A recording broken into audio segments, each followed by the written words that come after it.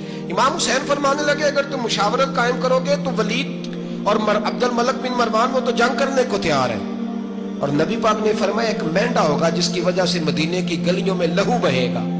فرمانے لگے میں وہ بکرا، وہ مینڈا نہیں بننا چاہتا. کہا پھر آپ کیا کریں گے؟ تو امام حسین رو پڑے، فرمانے لگے میں مدینہ چھوڑ جاؤں گا لیکن مدینے کی حرمت پامال نہیں ہونے دوں گا. امام علی مقام آدھی رات کے وقت نکلے. سیدہ فاطمہ کا دروازہ ایک اس دن تھا جس دن حضرت مولا علی کوفے چلے گئے اور دوبارہ آج تالا لگا جب امام حسین نکلے. آپ جنت البقیع کے پیچھے کھڑے ہو کے حضور کا روضہ دیکھنے لگے. اس وقت گنبد تو نہیں ہوتا تھا، روضہ دیکھنے لگے. نانا تیرے کرم کے خزینے کی خیر ہو، میں جا رہا ہوں تیرے مدینے کی خیر ہو. سارا خاندان لے گئے، مکے تشریف لے گئے. حج کے ایام قریب آنے والے تھے. امام حسین نے وہاں لوگوں سے باتیں کی. جب امام حسین وہاں پہنچے تو کوفے سے خط آنے لگے. کوفہ حضرت علی کا دار الخلافہ تھا، وہاں آپ کے محبین، پیار کرنے والے ڈھیروں تھے. انہیں خط لکھے کہ حضور آپ چپ کر کے بیٹھے ہوئے ہیں اور ہمارے اوپر یزید مسلط ہو گیا ہے. آپ اگر میدان میں نہیں نکلیں گے، آپ نہیں آئیں گے تو ہم اللہ کی بارگاہ میں شکوہ کریں گے کہ کوئی ہماری کمان کرنے کو تیار ہی نہیں ہوا. اور وہ خط 1 2 3 نہیں آئے، وہ خط اتنے تھے کہ 3 بوریوں میں بھرے تھے امام حسین، 3 بوریوں میں. اب مجبوری ہو جاتی ہے، حق کے لیے کئی دفعہ بات کرنا مجبوری ہوتی ہے، اگر نہیں کرے گا تو پھر اس کو بھی قبر میں جواب دینا پڑے گا. امام علی مقام رضی اللہ تعالیٰ عنہ نے مکے میں اب لوگوں کو جمع کیا مشورے کے لیے. ہر بندے نے کہا حضور وہ بلا تو رہے ہیں پر اپنے وعدوں کے پکے. کہا حضور وہ پکے نہیں، آپ نہ جائیں. ہر بندے نے کہا حالات ٹھیک نہیں, حالات گراؤنڈ ریالٹی صحیح نہیں. یہی مشورہ آج بھی ہر بندہ دیتا ہے, ابھی حالات نہیں. اتنے خراب حالات کبھی نہیں ہوئے تھے جتنے امام حسین کے دور میں تھے. لیکن فرمایا میں دین کے خلاف غلط حکمران کو مسلط ہونے کی اجازت, بول کے بتائیے, بول کے, غلط حکمران کو مسلط ہونے کی اجازت, مزاحمت کروں گا, مخالفت کروں گا. امام کہنے لگے کوئی بات نہیں, وہ میرے ساتھ چلے نہ چلے لیکن میں کوفے جاؤں گا. وہ لوگ میرے ساتھ کھڑا ہونے کو تیار ہے تو وہ جھوٹ ہے یا سچ ہے, پر میں چلوں گا. جب امام علی مقام نے اصرار فرمایا تو جو آپ کے قریبی صحابہ کرام کی اولادیں تھی ساری, یہ بھی اب بیماری ہے. کچھ لوگ کہتے ہیں جی صحابہ نہیں ساتھ چلے, تو میں کہتا ہوں اہل بیت نبوت کے تو کل افراد 21 تھے, تو 72 میں باقی اولادیں کس کی تھی؟ وہ ساری صحابہ کی اولادیں تھی. وہ سارے, پتہ نہیں کیوں اس طرح کا فلسفہ بیان کیا جاتا ہے جس میں حالات خراب ہو. حضرت سیدنا امام علی مقام کو جب بہت زیادہ کہا گیا نا, تو امام حسین رضی اللہ تعالیٰ انہوں نے فرمایا چلو میں ایک کام کرتا ہوں, مسلم بن عقیل کو بھیجتا ہوں. حضرت علی کے بھتیجے ہیں, امام حسین رضی اللہ تعالیٰ عنہ کے چچا کے بیٹے ہیں, حضرت عقیل کے صاحبزادے مسلم بن عقیل. بڑے سمجھدار آدمی تھے, معاملہ فہم تھے, بڑے جری تھے. اتنا زبردست مشورہ کم لوگ دیتے ہیں جتنا حضرت مسلم بن عقیل دیتے تھے. ان کو بھیجا گیا کوفے. اب اس میں بڑی تفصیل ہے, وہ اپنے 2 بچے بھی لے گئے. جب وہ کوفے پہنچے نا, تو کوفے پر جناب نعمان بن بشیر کی حکومت تھی. آپ گورنر تھے اور اہل بیت سے بڑی عقیدت رکھنے والے, نرم رویہ. عبید اللہ ابن زیاد کوفے کا گورنر نہیں تھا, یہ کسی اور علاقے کا تھا. جب آپ وہاں پہنچے تو نعمان بن بشیر نے دیکھا کہ حضرت مسلم بن عقیل آئے ہیں, تو لوگ دوڑے ان کی بیعت کرنے, بھاگے. اتنے لوگ جمع ہوئے کہ ایک دن میں 17,000 آدمی نے بیعت کر لی. کتنے بندے جی؟ 17,000 آدمی ایک دن آیا. اب وہ جو امام مسلم بن عقیل کے وہاں نعرے لگانے والے تھے, کہنے لگے حضور یہ پہلے دن کی کارکردگی ہے, 2-4 دن میں دیکھیے کیا ہوتا ہے. 2-4 دن میں کیا ہوا, 40,000 آدمی نے بیعت کر لی. اب وہ 40,000 بندہ تیار ہو گیا. ادھر سے جو یزید کے وفادار تھے انہوں نے خط لکھا یزید کو کہ تو نے بڑا نرم آدمی گورنر بنایا ہے اور 40,000 بندہ چلا گیا حسین کی طرف. اگر ایک دن مسلم بن عقیل اور رہے تو جو تمہارا گورنر بیٹھے ہیں نا جناب نعمان بن بشیر, ان کو گورنر ہاؤس سے نکال کے مسلم بن عقیل قبضہ کر لیں گے. تو چپ کر کے بیٹھا ہے. یزید بڑا تیز تھا, اس نے ایک آدمی گھوڑے پہ دوڑایا. عبید اللہ ابن زیاد ایک اور علاقے کا گورنر تھا, پر بڑا ظالم سا بدماش تھا, بڑا سخت گیر آدمی تھا. اس کو کہا کہ تو پہلے ایک صوبے کا گورنر ہے, جا تجھے دوسرا صوبہ بھی دیا. اس طرح کار فوری طور پہ کوفے پہنچ اور جا کے مسلم بن عقیل کو گرفتار کر, جو آدمی ان کا ساتھ پھر بھی دے اسے قتل کر دے. اس نے کیا کیا, وہ آدھی رات کو آیا, منہ چھپایا, جبہ پہنا, لوگ سمجھے امام حسین آ گئے. بہت سارے لوگوں نے اس کے نعرے بھی لگائے. وہ چپکے سے داخل ہوا اندر, اور چپکے سے داخل ہو کے اس نے سب سے پہلا کام یہ کیا کہ نعمان بن بشیر رضی اللہ عنہ کو معزول کیا, کوفے کی گورنر ہاؤس پہ قبضہ کیا. پھر اس نے اسی وقت سوئے ہوئے سرکردہ لوگ, جس طرح ایک گاؤں کا چودھری دوسرے کا محلے میں قبیلوں کے جو لوگ تھے چودھریوں کو بلایا, کچھ کو سزائیں دی, کچھ کو سخت کہا, کچھ کو ان کے عیب گنوائے کہ وہ تمہارا فلانا مسئلہ پھر خراب کر دوں گا, بلیک میل کیا. صبح ہونے تک حالات اگر تم نے میرے قابو میں نہ کیے تو یاد رکھنا بڑا مشکل ہوتا ہے حق پہ کھڑا ہونا. بڑی چیزیں لوگوں کو یاد آتی ہیں, اللہ جانتا ہے. پہلے کچھ ہوتا ہے, بعد میں معاملہ کچھ ہوتا ہے. حضرت مسلم بن عقیل کے ساتھ جس دن عبید اللہ ابن زیاد آیا 40,000 کا لشکر تھا.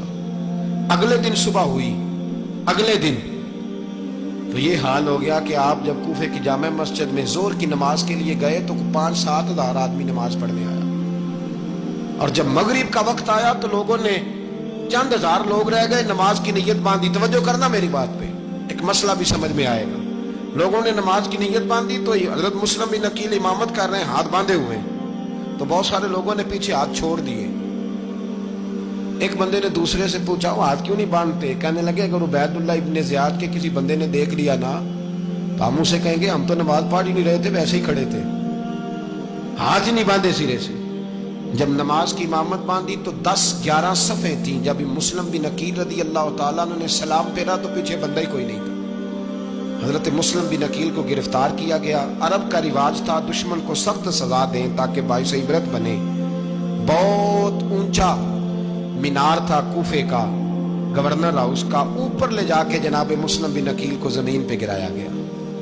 اور جب وہ شہید ہو گئے تو شہید ہونے سے ایک رات پہلے وہ خط لکھ چکے تھے امام حسین کو کہ آپ آ جائیں، حالات بڑے اچھے. خط ملا تو امام حسین مکے سے کوفے کی جانب چل پڑے. امام علی مقام رضی اللہ تعالیٰ عنہ جب چل پڑے تشریف لا رہے تھے تو رستے میں فرزق شاعر ملا، بڑا محب اہل بیت تھا. رستے میں ملاقات ہوئی. اللہ اکبر.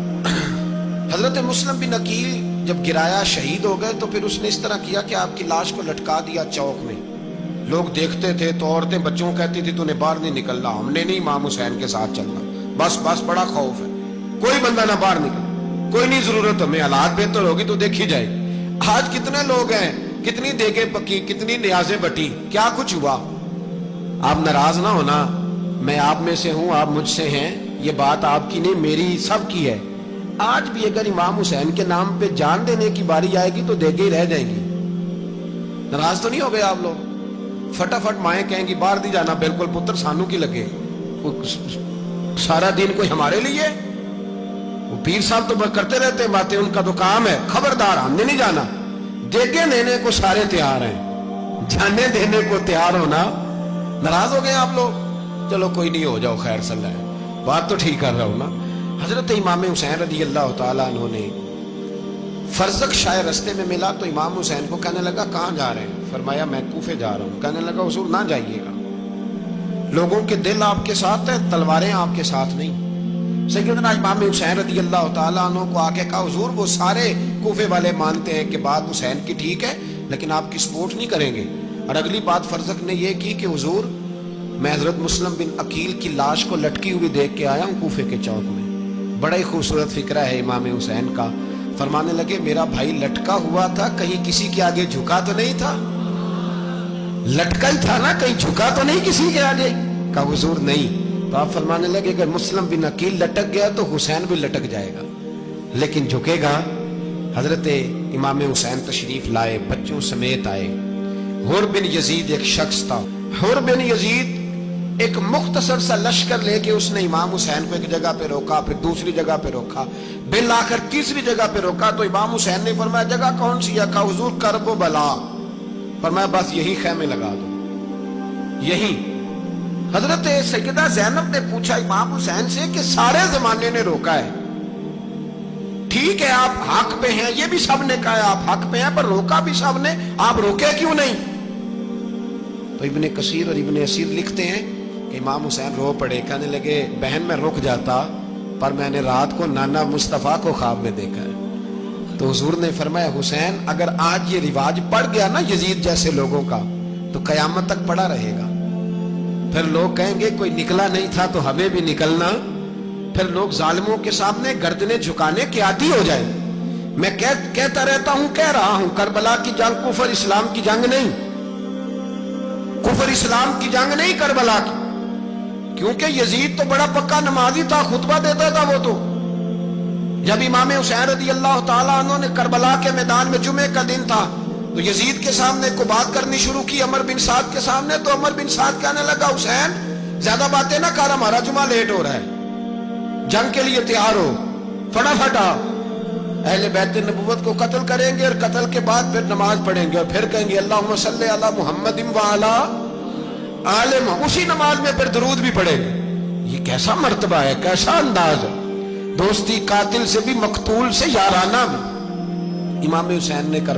حر بن یزید امام حسین سے کہنے لگا مجھے حکم ہے آپ کو روکنے کا، آپ آگے نہیں جا سکتے. امام صاحب نے فرمایا وجہ؟ زمین اللہ کی ہے. اس نے کہا آپ بیعت نہیں کر رہے، یزید کی حالات آپ کے حق میں درست نہیں ہیں، آپ نہیں جائیں گے. امام روک گئے. ظہر کی نماز کا وقت ہوا تو حضرت علی اکبر امام حسین کے بڑے صاحبزادے انہوں نے اذان ظہر پڑھی تو حر بن یزید کے لشکر نے امام حسین کے پیچھے نماز ادا کی. کہا بھئی تم مقابلے میں آئے ہو، نماز پیچھے پڑھتے ہو؟ کہا حضور مقابلہ تو تلواروں سے کر رہے ہیں، پر ہمارا دل تو مانتا ہے نا کہ مصطفیٰ کا نواسہ بڑی شان والا ہے۔ حر بن یزید نے 3 نمازیں لشکر سمیت امام حسین کے پیچھے پڑھی ہیں، 3 نمازیں، ظہر عصر اور مغرب۔ پھر امام حسین کے سامنے شرائط پیش کی کہ آپ کو یہاں گھیر لیا گیا ہے، یہاں آپ بیعت کریں گے، یہاں آپ جنگ کریں گے، 2 ہی باتیں۔ امام حسین نے فرمایا نہیں بھائی، بیعت تو میں نہیں کرتا، اس کے علاوہ تم جو کہتے ہو میں کرنے کو تیار ہوں۔ اس نے خط لکھا، عبید اللہ ابن زیاد کو ایک بندہ دوڑایا پیچھے، کوفے چند میل پہ کوفہ تھا، کہا وہ نہیں مان رہے، کیا کرنا ہے؟ تو حسین ابن علی ہے، میں زیادہ دیر انہیں روک بھی نہیں سکتا۔ انہوں نے پیغام دیا حر بن یزید کو کہ کرنا کچھ بھی نہیں، ان کا پانی بند کر دو، بلیک میل کرو، کھانا پانی نہیں ملے گا، چھوٹے چھوٹے بچے ہیں، خود ہی مان جائیں گے۔ حضرت امام علی مقام کے بارے میں حر کے پاس جب یہ پیغام آیا تو حر کہنے لگا میری طبیعت نہیں مانتی حسین پر پانی بند کروں، دل نہیں مانتا۔ جب یہ لفظ کہے نا دوبارہ تو پھر عبید اللہ ابن زیاد نے عمر بن سعد کو 10,000 آدمی دے کے بھیجا، کہا حر بن یزید لچک دکھا رہا ہے حسین کے حق میں۔ ایک رے کا علاقہ تھا، بڑی وہاں فصل ہوتی تھی، لوگ کوشش کرتے تھے وہاں کا گورنر بننے کی، کوشش کرتے تھے۔ تو عبید اللہ ابن زیاد کہنے لگا تمہیں رے کی گورنری ملے گی، سب سے سرسبز و شاداب علاقہ، تمہیں وہاں کا گورنر بنایا جائے گا اگر حسین کے خلاف لڑو گے۔ یہ اتنی زبردست ہوتی ہیں گورنریاں کہ گورنریوں کے لیے لوگ نسل رسول کے خلاف بھی نکل آتے ہیں، یہ اتنی تگڑی ہوتی ہیں، اتنی جلدی وفاداریاں بدلتی ہیں۔ وقت اتنا نہیں کہ میں مزید تفصیل میں جاؤں۔ امام حسین کو روک لیا گیا، عمر بن سعد نے روک لیا۔ 1 محرم کو امام آئے، 7 محرم تا روکا گیا، 7 محرم کو پانی بند کر دیا۔ جانور پانی پیتے تھے، گھوڑے پیتے تھے، کتے پیتے تھے، لیکن مصطفیٰ کے گھرانے کو پانی پینے کی اجازت 3 دن تک پانی بند رہا۔ 9 محرم کو عمر بن سعد نے اور لوگ بلائے۔ شمر ایک بڑا سخت آدمی تھا، سنگ دل بدبخت، جس نے حضرت علی اصغر کے گلے پر تیر مارا تھا، وہ اور لشکر لے کے آیا۔ رات کو کہنے لگا امام حسین رضی اللہ تعالیٰ عنہ سے کہ بس بڑا ہو گیا، یہ 9-10 محرم کی درمیانی رات، یہاں آپ جنگ کریں گے یا آپ بیعت کریں گے، 2 ہی باتیں۔ امام حسین اندر گئے، سیدہ زینب سے مشورہ کیا، باہر آئے، فرمایا بات وہی ہے جو پہلے دن والی ہے۔ امام حسین رضی اللہ تعالیٰ عنہ نے فرمایا بھائی بیعت تو میں نہیں کرتا، باقی جو تمہارا پروگرام ہے۔ شمر اور ابن سعد کہنے لگے پھر جنگ کے لیے تیار ہو جائیں۔ کیا انداز ہے امام حسین کا، فرمانے لگے کل جنگ کروں گا، مجھے پتا تو ہے جنگ کا نتیجہ کیا نکلنا ہے، 1 رات مجھے دے دو تاکہ میں کھل کے اپنے رب کی عبادت تو کروں۔ حسین نے جانا ہے، مجھے پتا ہے کل رزلٹ 72 اور 22,000 کا کیا 1 رات مجھے دو، میں مالک سے راز نیاز تو کروں، میں گویا اس سے پوچھوں تو صحیح کہ مالک میرے والد بھی شہید ہیں، بھائی بھی شہید ہیں، نانا کو بھی دکھوں میں دیکھا ہے، تو اب میری باری ہے تو مالک میں حاضر ہوں، مجھے موقع تو دو، اس لیے کہ میرے نانا نے بدر میں بھی ساری رات عبادت کی تھی، صبح مجھے موقع دو۔ اور دنیا کا اصول ہے جب کوئی موقع مانگتا ہے تو دیا جاتا ہے۔ یہ دونوں کہنے لگے کوئی موقع نہیں۔ حر بن یزید پیچھے سے بولا، کہنے لگا نہیں، بدتمیزی نہ کرو، حسین کو موقع دو، تمہیں دینا پڑے گا۔ موقع دیا۔ حر بن یزید نے پھر منت کی، کہا حضور آپ مہربانی کرے مان جائیں۔ فرمایا ماننے والا کھاتا کوئی نہیں، یہ بڑا مشکل کام ہے بھائی، ضمیر کا سودا اب تو عام ہو گیا، بازار لگتے ہیں، ریٹ لگتے ہیں، اپنی اپنی چاہتوں پہ لوگوں نے اپنے اپنے انداز سجائے ہوئے۔ کوئی آدمی بس اچھے طریقے سے نام لے لے تو بس ہم اس کے پیچھے چل جاتے ہیں، اب تو عام ہو گیا یہ معاملہ۔ امام حسین نے فرمایا ہو ہی نہیں سکتا، ممکن ہی نہیں ہے۔ ساری رات عبادت میں گزری، ریاضت میں گزری، تہجد کا وقت ہوا تو گھر والوں کو بلایا، فرمایا دیکھنا تمہاری سی کی آواز نہ باہر آئے، خبردار سی کی آواز نہ آئے۔ اور امام زین العابدین سے فرمایا تو بیمار ہے، تو جہاد نہیں کرے گا، لیکن خیال رکھنا پیچھے۔ اور بڑی قیمتی بات بتا رہا ہوں، ہماری بیویاں کسی کے گھر میت ہو جائے تو 4 دن بخار نہیں اترتا۔ امام علی مقام نے سیدہ زینب سے فرمایا تو بڑی ہے، میری بہن ہے، پیچھے سارے بچے ہیں، جوان ہیں، ان کے حوصلے تیری ذمہ داری ہیں۔ صبح جنگ کا طبل بجنے لگا، فجر کی نماز پڑھی، سورج چڑھا، 10 محرم کا دن، جمعے کا وقت، جناب سیدنا امام حسین رضی اللہ تعالیٰ عنہ نے ریت پر سجدے کیے، لمبے سجدے، لمبی نماز،